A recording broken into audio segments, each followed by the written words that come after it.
As I said, though, the most important story, bar none, on Friday was the Solicitor General's back down on the apartheid racist guidelines for prosecution issued at the start of this month and have been withdrawn and will be reissued before January the 1st. I say it's a victory for you people and the fact that your opinions matter and we can change the world by highlighting outrageous things our government do. We'd spoken on Friday to Don Brash about this. He joins us again now following the news that everything has changed. Don, welcome to the program. Thank you. Good morning, Sean. Well, that's quite a remarkable turnaround, isn't it, by Una Jagus? It certainly is an astonishing turnaround. In one sense, she had no option. She was clearly flying in the face of the government intention.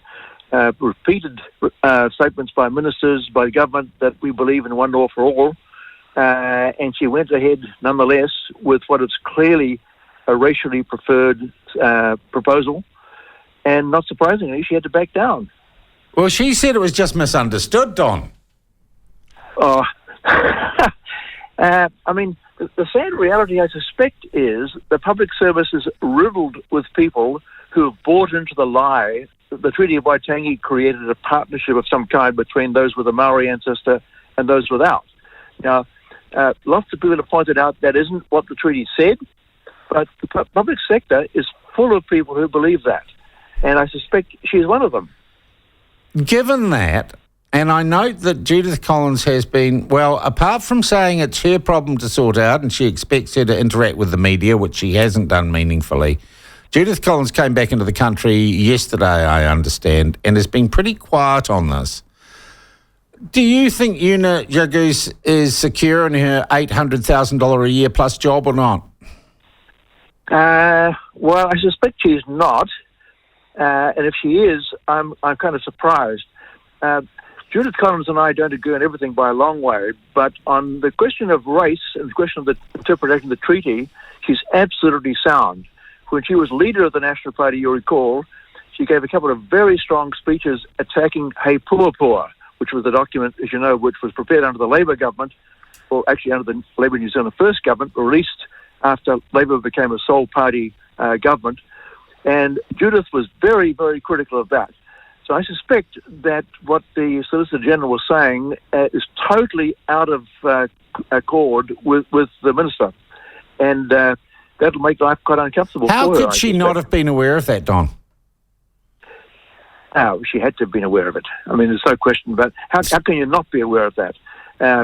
But, I mean, the reality is, as we've seen in other circumstances, with leaks from the public sector, particularly against David Seymour's Treaty Principles Bill, the public sector do not like the direction which the government's travelling on in this particular policy area. And they'll do whatever they can to undermine it. Yeah. Well, Don, let's look at this issue more widely then. And I think this is just such a wonderful... This example asks questions about the wider context. And Una Jagus defying the government, using, I would say, critical race theory as the basis for developing these guidelines and seeking input. The guidelines influenced hugely by Mark Solomon of Ngāi Tahu and Eugene Ryder, who have formed some sort of charitable trust that the Solicitor General consulted before producing these guidelines. But this comes in this context of the treaty and the place it plays or its significance in the policies of the government. We have on one side, one rule for all, democracy, as it is writ, which I guess I put Hobson's pledge on that side. On the other, joint government, some wonderful partnership created by the Treaty of Waitangi and should be put into every field of public life or government life. Now, the solution to the conflict of those positions, Don, seems to me we've got two tracks running. We've got David Seymour's principal treaty bill to define the principles, and we have New Zealand's first bill or program to take the principles, whatever they are, out of all legislation. Which of those approaches does Hobson's pledge back? It's an issue we haven't actually looked at, to be honest, Sean. I suspect we would say we're in favour of both. I mean, the addition of the reference to the principles of the treaty throughout legislation has been a nonsense in our view. But we also support the idea that once and for all we have to resolve what the treaty means in the 21st century. And that's what David Seymour's bill is trying to do. So, I mean... I also understand that New Zealand's first legislation has at least 5 major areas or 5 major policies where they aren't going to get rid of the principles of the treaty.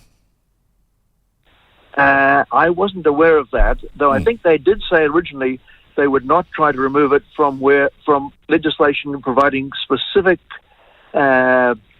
treaty settlements arrangements, from memory. I think they said something like that anyway.